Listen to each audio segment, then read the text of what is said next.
master ng plasterer.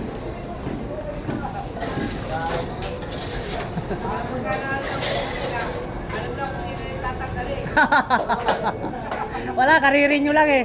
Kapipirma lang ng kontrata kahapon. Wala na. Hindi na kaya.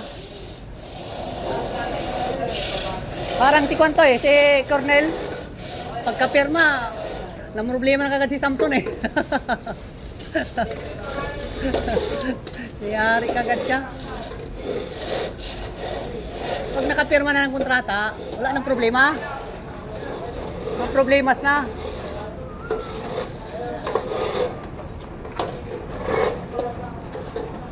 Kung malapit ng pirmahan, magbait-baitan na naman. Ano?